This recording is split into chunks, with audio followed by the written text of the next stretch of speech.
What वृक्ष के पाठ 2 वह चिड़िया एक अलार्म घड़ी थी। बच्चों, आज हम इस पाठ का वाचन करेंगे और इसे समझने का प्रयास करेंगे। इस पाठ के लेखक हैं गोविंद कुमार गुंजन जी। आइए पहले हम लेखक के बारे में जानें। गुंजन जी का जन्म 28 अगस्त 1956 को सनावद अर्थात मध्य प्रदेश में हुआ था। इनकी प्रकाशित कृतियाँ और उपन्यास हैं कविता का संग्रह है रुका हुआ संवाद, निबंध संग्रह में प्रमुख हैं कपास के फूल और सभ्यता की तितली तथा उपन्यास हैं पंखों पर आकाश। इन्हें जो पुरस्कार मिले उनकी श्रेणी इस प्रकार है: निर्मल पुरस्कार, अंबिका प्रसाद दिव्य प्रतिष्ठा पुरस्कार, समांतर नवगीत अलंकरण, मध्य प्रदेश साहित्य अकादमी का प्रादेशिक बालकृष्ण शर्मा नवीन पुरस्कार। आइए अब हम इस पाठ को पढ़ेंगे। इस पाठ को उन्होंने संस्मरण के रूप में लिखा है। संस्मरण अर्थात महत्वपूर्ण घटनाओं या कृत्यों का उल्लेख। उन्होंने अपने जीवन में घटी एक घटना का उल्लेख इस पाठ में किया है। संस्मरण में लेखक ने प्राकृतिक अलार्म घड़ी के बारे में बताया है, जो कि एक चिड़िया थी जो लेखक को समय पर जगाती थी और अपने सभी कार्य समय पर करने के लिए प्रेरित करती थी। प्राकृतिक सौंदर्य की अनुभूति भी करवाती थी। बच्चों, इनसे इन जीवों के प्रति संवेदनशील होने की प्रेरणा हमें मिलती है। आइए देखें कि उन्होंने इस पाठ में अपने जीवन की उस घटना को किस प्रकार दर्शाया है। पहले बाज़ार में अलार्म घड़ी की मांग ज़्यादा रहती थी, लेकिन अब मोबाइल फ़ोन में अलार्म उपलब्ध होने के कारण घड़ियों की मांग कम हो गई है। लेकिन आज के समय में भी अलार्म घड़ी का घरों में महत्वपूर्ण स्थान है। अलार्म घड़ी परीक्षा के दिनों में बहुत आराम देती थी, क्योंकि अलार्म घड़ी हमें भोर में अर्थात सुबह जल्दी जगाती और सुबह जल्दी यात्रा पर जाना होता तो हम घड़ी में अलार्म लगा देते थे ताकि सुबह समय पर उठा जा सके। लेकिन आज के समय में सबके पास मोबाइल फ़ोन उपलब्ध है जो कि अलार्म घड़ी का काम करते हैं। पर हम अलार्म घड़ी की महत्ता को ऐसे नहीं भुला सकते, क्योंकि जब परीक्षा में पास होने तथा कॉलेज में दाखिला होने पर बच्चों को घड़ी उपहार में दी जाती थी, तब एक नई उमंग और नया उत्साह उभर कर आता था। बच्चों, जिस प्रकार कक्षा में प्रथम आने पर आपको कोई खिलौना उपहार में दिया जाता है या आजकल तो मोबाइल फ़ोन उपहार में दे दिए जाते हैं, किंतु पहले के समय में घड़ी बच्चों को उपहार में दी जाती थी, क्योंकि घड़ी उस समय बहुत कीमती मानी जाती थी। कई सरकारी विभागों में सेवानिवृत्त होने पर भी घड़ी देने की परंपरा थी। सेवानिवृत्त अर्थात सेवा का कार्यकाल पूरा हो जाने पर यानी रिटायरमेंट हो जाने पर उस समय घड़ी देने की परंपरा थी। हम लोग कहते थे कि सेवानिवृत्ति के बजाय नौकरी लगने पर विभाग द्वारा पहले ही कर्मचारी को एक घड़ी भेंट में दे देनी चाहिए, ताकि वह समय पर अपने काम पर उपस्थित हुआ करे। यहाँ पर लेखक ने एक व्यंग्य किया है कि शुरुआत में ही यदि कर्मचारी को घड़ी दे दी जाए तो वह अपने सारे कार्य समय पर संपन्न कर सकता है। मुझे भी पहली बार कलाई घड़ी मिली थी। कलाई घड़ी अर्थात रिस्ट वॉच मिली थी जब मैंने कॉलेज में प्रवेश किया था। बच्चों, उस समय बच्चों को कलाई घड़ी यानी रिस्ट वॉच तब मिलती थी जब वे किसी कक्षा में प्रथम आया करते थे या कॉलेज में वे एडमिशन लेते थे। और पहली अलार्म घड़ी भी मुझे कॉलेज में एक निबंध प्रतियोगिता में प्रथम पुरस्कार के रूप में मिली थी। उस अलार्म घड़ी में चाबी भरकर अलार्म की घंटी बार बार बजाकर उसके सम्मोहक प्रभाव को मैं बहुत गहराई तक महसूस करता था। सम्मोहक यानी कि मन को मोह लेने वाले प्रभाव को, क्योंकि उस अलार्म घड़ी की घंटी इतनी अच्छी, सुंदर, मनमोहक थी कि उसे बार बार सुनने का उनका दिल करता था। वह मुझे जागृत करने वाली ध्वनि थी जो रोमांचित कर देती थी, यानी उन्हें प्रसन्न कर देती थी। उस ध्वनि का नशा और स्वाद अब महंगे से महंगे अलार्म ध्वनि वाले मोबाइल फ़ोन से भी नहीं मिलता है। उनका कहना है कि वह ध्वनि आज भी उन्हें याद है और मोबाइल फ़ोन में आज भी जो अलार्म ध्वनि आती है वह उस ध्वनि से ज़्यादा मनमोहक नहीं है। संवेदना के स्तर एक जैसे नहीं रहते, कभी उनकी सघनता घट जाती है, तब बड़ी बड़ी बातें भी उतना रस नहीं देती। यह सब मानवीय मनों की संवेदनाओं का खेल है। यहाँ लेखक का कहने का तात्पर्य है संवेदना अर्थात अनुभूति यानी फीलिंग्स। हर उम्र के बच्चों की फीलिंग्स अलग अलग होती हैं। जैसे हम 5-6 वर्ष के बच्चे को छोटी छोटी कारों से बहला सकते हैं, उसका मन वही रमता है। और जब हम 10-12 वर्ष के हो जाते हैं तो हम थोड़े बड़े खिलौने जो होते हैं उनमें अपना मन लगाते हैं। और जब थोड़े और बड़े हो जाते हैं तब हम क्रिकेट, फुटबॉल आदि खेलने लगते हैं। यानी हर उम्र के बच्चों की पसंद अलग अलग हो जाती है। यहाँ लेखक का कहने का तात्पर्य यही है कि यह सब मानवीय मनों की संवेदनाओं का खेल है, यानी कि हर उम्र के मानव के मन की अनुभूति फीलिंग अलग अलग होती है। जिन दिनों हमारे पास कोई घड़ी नहीं थी, तब पिताजी कहा करते थे कि तुम्हें सुबह जितने बजे भी उठना हो तुम अपने तकिए से कहकर सो जाओ कि सुबह मुझे उठा देना, बस फिर तुम्हारी नींद सुबह उतने ही बजे खुल जाएगी। बच्चों, आज भी तुम्हारे माता पिता या शिक्षक तुम्हें यही समझाते होंगे ना कि सुबह यदि जल्दी उठना है तो अपने तकिए को निर्देश दे दो कि तुम्हें कितने बजे उठना है, तकिया तुम्हें अपने आप उतने बजे उठा देगा। लेखक का भी यही कहना है कि बचपन में कितनी ही बार इस फार्मूले को अपनाया था और सही पाया था। वे जब भी जल्दी उठना तो अपने तकिए को निर्देश देते थे और उनका तकिया उन्हें उतने बजे ही उठा देता था। तकिया हमारी बात सुनता है और ठीक समय पर हमें जगा भी देता है। यह कुतूहल भरा आश्चर्यजनक अनुभव बहुत अच्छा लगता था।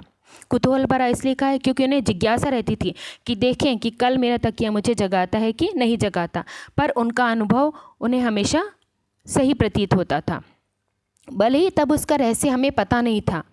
मुझे सुबह उठकर पढ़ना अच्छा नहीं लगता था। रात में देर तक पढ़ना मुझे अच्छा लगता था, क्योंकि रात से सुबह तक पढ़ना और पढ़ते पढ़ते नींद आ जाना, फिर देरी से उठना मेरी आदत बन गई थी। बच्चों, आजकल आपकी भी आदत है कि देर रात तक पढ़ते हैं और सुबह जल्दी उठते हैं। लेखक की भी तब यही आदत थी, देर रात तक पढ़ते और फिर सुबह उनकी देर से नींद खुलती थी। कई बार ऐसा प्रतीत होता था कि मध्य रात्रि यानी आधी रात 2 या 3 बजे तक पढ़ने के कारण नींद नहीं खुलती थी। कई बार उन्हें लगता था कि अब मेरी नींद नहीं खुलेगी और सुबह के सौंदर्य की बस कल्पना ही की जा सकती थी। सुबह देर से उठने के कारण ही उनकी नींद नहीं खुलती थी और इसी कारण वे सुबह के प्राकृतिक सौंदर्य से वंचित रह जाते थे। पुरस्कार में मिली वह अलार्म घड़ी जब खराब हुई तो फिर सुधर नहीं सकी। उन्हें शायद मौका नहीं लगा होगा उसे सुधारने या ठीक करवाने का। आज भी वह 3 दशकों से अधिक समय से मेरे पास बंद हालत में है। 3 दशक अर्थात 30 सालों से उनके पास बंद हालत में अभी भी पड़ी है। क्यों? क्योंकि वह उन्हें पुरस्कार के रूप में मिली थी, इसलिए वह उन्हें अपने पास ही रखते हैं। वह अब सुधरने योग्य नहीं रही। उनका कहने का तात्पर्य यही होगा कि अब उस घड़ी के पुर्जे नहीं मिलते होंगे, इस कारण वह अब ठीक नहीं हो सकती।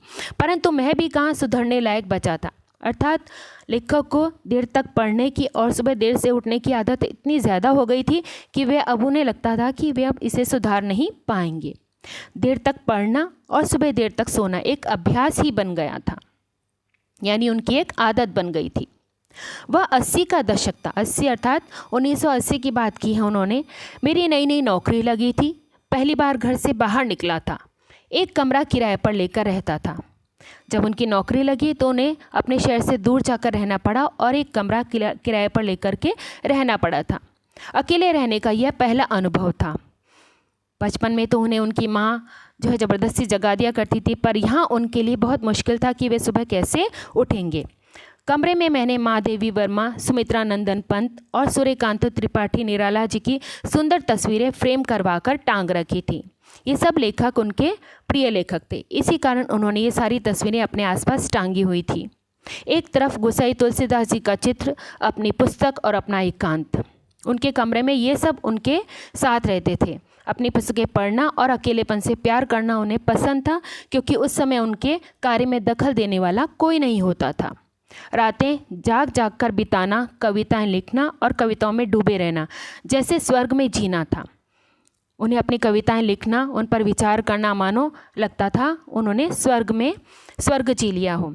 परंतु अपने उस एकांत में रात में जागने की राक्षसी प्रवृत्ति के कारण फिर सुबह जल्दी उठना मुश्किल होने लगा था।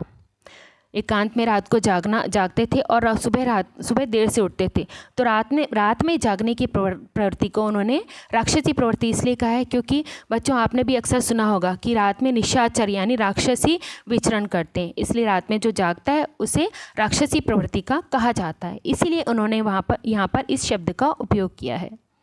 पड़ोसी कृपा करके दरवाज़ा खटखटाते तो नींद खुलती। उनके पड़ोसी बहुत अच्छे रहे होंगे, तभी उन्हें लगता कि इन्हें नौकरी पर जाने में देर हो जाएगी, तो वे सुबह उनका दरवाज़ा खटखटा देते थे ताकि वे सुबह समय पर अपने दफ्तर जा सकें। देर सवेर दफ्तर पहुंचता। अलार्म घड़ी भी नहीं थी और नहीं खरीदने का ख्याल आया। फ़ोन तो तब देखे भी नहीं थे। बच्चों, उस समय फ़ोन आदि की परंपरा नहीं थी। हैरानी की बात तो यह थी, मेरे कमरे में सिर्फ एक ही दरवाज़ा था। खिड़की और रोशनदान न होने की वजह से मुझे मेरा कमरा बहुत ही प्यारा लगता था। उन्होंने यह वाक्य इसलिए कहा क्योंकि सुबह सूरज की किरणें उनके बिस्तर तक नहीं पहुंच पाती थी, तो वे आराम से देर तक सो पाते थे। इन सब में सबसे अच्छी बात यह थी कि हमारे पड़ोसी बहुत अच्छे थे। देर रात्रि तक पढ़ने के कारण आदत बहुत बुरी पड़ती जा रही थी। अंग्रेज़ी और हिंदी का बहुत सा साहित्य मैंने उसमें ढूंढ डाला था। वे रात भर अपने इसी कार्य में लगे रहते थे। कठिनाई बस सुबह हुआ करती थी जब नींद नहीं खुलती थी। इसी कारण उन्हें सुबह उठने में मुश्किल हुआ करती थी। दिन के काम और दफ्तर की नई नई जिम्मेदारी देर से उठने के कारण अव्यवस्थित हो जाती थी। दिन गड़बड़ा जाता था। सुबह देर से उठते तो उनके सारे काम देर से उठते, देर से दफ्तर पहुंचते। इस कारण उनका सारा दिन भर का काम इधर उधर हो जाता था। कई बार तकिए से सुबह जल्दी उठने की मिन्नतें किया करते थे, परंतु तब तकिए ने मेरी बात सुनना बंद कर दिया था। ऐसे ही दिन गुजर रहे थे। बच्चों, आप समय पर सोएंगे तभी तो तकिया आपको जल्दी उठाएगा ना। परंतु लेखक देर तक जागते थे और देर से उठते थे। इस कारण तकिए ने भी उनकी प्रार्थना को स्वीकार करना बंद कर दिया था। अपनी किताबों की दुनिया में खोया हुआ मैं इतना बेखबर था कि कब एक चिड़िया कमरे के खुले दरवाजे से कमरे में आकर दीवार पर लगी पंत जी की तस्वीर के पीछे अपना घोंसला बनाने लगी, मुझे पता ही नहीं चला। जब पता चला तब उसका अपने घोंसले में गृह प्रवेश हो चुका था और वह वहाँ अपनी गृहस्थी बसा चुकी थी। लेखक शाम को दफ्तर से आने के बाद अपनी पुस्तकों में रमा रहता था। इस कारण उन्हें पता ही नहीं चला कि एक चिड़िया कब अपना घोंसला पंत जी की तस्वीर के पीछे बसाने लगी, और जब उन्हें पता चला कि यहाँ एक चिड़िया रहने लगी है, तब तक वो अपना परिवार वहाँ बसा चुकी थी। इस कारण लेखक अब कुछ कर नहीं सकते थे। शाम को देर तक मेरा दरवाज़ा खुला रहता था, इसलिए खिड़की या रोशनदान न होने के बावजूद भी वह चिड़िया आराम से पधार जाती, अपने घोंसले में आराम करती। मैं अपनी किताबों की दुनिया में खोया कभी उसकी ओर ध्यान नहीं देता था। शाम तक उनका दरवाज़ा खुला रहता था। इस कारण चिड़िया आराम से जब मन चाहे आ जाती और रात में अपने घोंसले में आराम करती थी, और लेखक को पता भी नहीं चलता था कि कब चिड़िया अंदर आती और अपने घोंसले में चली जाती थी। एक सुबह मैं नींद में था। चिड़िया मेरे पलंग के सिरहाने बैठकर अलग तरह की झुंझलाहट से भरी चींची कर रही थी।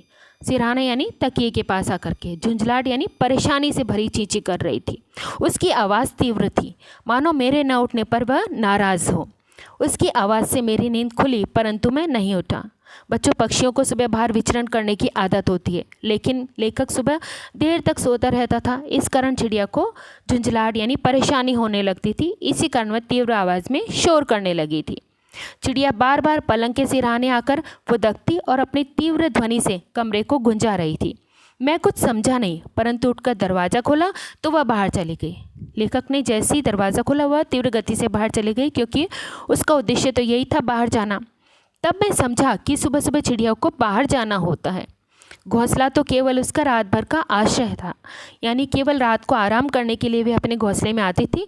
दिन भर वह बाहर ही घुमा करती थी। दिन में वह घोंसले में आराम से पड़ी नहीं रहती।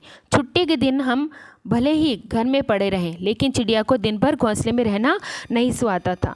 इस छोटे से वाक्य से लेखक ने बहुत कुछ कह दिया है। उनका कहने का तात्पर्य है कि मनुष्य छुट्टी के दिन चाहे आलसी हो जाए, लेकिन पक्षियों का कोई दिन छुट्टी का नहीं होता। वे तो बिना अलसाए अपने कार्य में लगे रहते हैं। यहाँ पक्षियों की सक्रियता व अविरल परिश्रम का संकेत दिया गया है। कमरे में खिड़की या रोशनदान होता तो वह चिड़िया मुझे जगाए बिना बाहर चली जाती, परंतु दरवाज़ा बंद होने पर उसके बाहर जाने का दूसरा और कोई रास्ता भी नहीं था। इसलिए वह दरवाज़ा खुलवाने के लिए जगा रही थी। मेरे न जागने पर वह नाराज़ भी हो रही थी। अब लेखक को धीरे धीरे चिड़िया की बात समझ में आ रही थी। उसकी चहचहाहट में जिस झुंझलाहट को मैंने महसूस किया था, उसका कारण भी उन्हें समझ में आ चुका था। उन्हें पता चल चुका था कि चिड़िया को सुबह सुबह बाहर जाना होता है। दरवाज़ा खुलते ही चिड़िया तेज़ी से चली गई थी और शाम को फिर वापस लौट आई और चुपचाप पंत जी की तस्वीर के पीछे बनाए हुए घोंसले में बैठ गई। दूसरे दिन सुबह फिर मेरी नींद नहीं खुली थी। देर रात तक पड़ा था। अचानक चिड़िया की झुंझलाहट भरी चहचहाहट ने मुझे जगा दिया। पलंग के सिरहाने बैठी हुई चिड़िया मुझे गुस्से से देख रही थी, मानो मेरे देर तक सोने के कारण वह मुझसे नाराज़ हो। मैं थोड़ी देर उसकी चहचहाहट का आनंद लेता रहा। लेखक को भी लगा कि इसके चिड़िया का चींची करना अच्छा लग रहा है, इसलिए वह अपने पलंग पर जानबूझ करके लेटे रहे। उसने मेरी रज़ाई का कोना चोंच से पकड़कर खींचा। वह मुझसे ज़रा भी नहीं डर रही थी, क्योंकि वह अब लेखक से परिचित हो चुकी थी, इसलिए उसे लेखक से डर नहीं लग रहा था। वह रज़ाई के उस हिस्से पर आ बैठी जो मेरे सीने पर था। उसका इस तरह से मेरे ऊपर आना मुझे बहुत अच्छा लगता था, क्योंकि उसे लगता था कि चिड़िया मानो उसे अपनापन दर्शा रही हो। पंत जी की वाणी में लिखी पंक्तियाँ मानस में तैरने लगी। मानस यानी मस्तिष्क में तैरने लगी थी। तूने ही पहले बहुदर्शनी गाया जागृति का गाना, श्री सुख सौरभ का नभचारिणी गूंथ दिया ताना बाना। खुले पलक फैली सुवर्ण छवि, खिली सुरभि डोले मधुबाला। स्पंदन कंपन और नवजीवन सीखा जग ने अपनाना। सचमुच उस सुबह पलकें खुलने पर ऐसा ही लगा जैसे किसी ने जागृति का गीत गाया हो। किसी ने अर्थात चिड़िया ने मानो जागने का गीत गाया हो कि हे मनुष्य, अब तुम उठ जाओ। उस नभचारिणी ने सब सचमुच श्री सुख सौरभ का ताना बाना उस सुने कमरे में गूंथ दिया था। नभचारिणी अर्थात नभ में विचरण करने वाली ने मानो सुबह सुबह सुख और सुगंध से भरे हुए वातावरण को कमरे में फैला दिया था। ऐसी एक सुवर्ण छवि कमरे में छाई थी। सुवर्ण अर्थात रोशनी से भरी हुई छवि मानो कमरे में फैल गई थी, और उसे लग रहा था कि सचमुच सुबह हो गई है और अब उसे उठ जाना चाहिए, जिसे मैंने पहले कभी महसूस नहीं किया था। उस समय चिड़िया ने मेरी रज़ाई का कोना अपनी चोंच से खींचकर अपनी चहचहाहट से जगाया था। बचपन में इतने ही प्यार और इतनी झुंझलाहट से देर तक सोने पर माँ जगाती थी। मैं अपने चारों ओर फैले हुए उस श्री सुख सौरभ की सुनहरी छवि से भरकर जग गया। उसे अच्छा लगता था जब चिड़िया उसे जगाती। उसे लगता मानो उसकी माँ प्रेम से और थोड़ा परेशान होकर उसे जगा रही हो।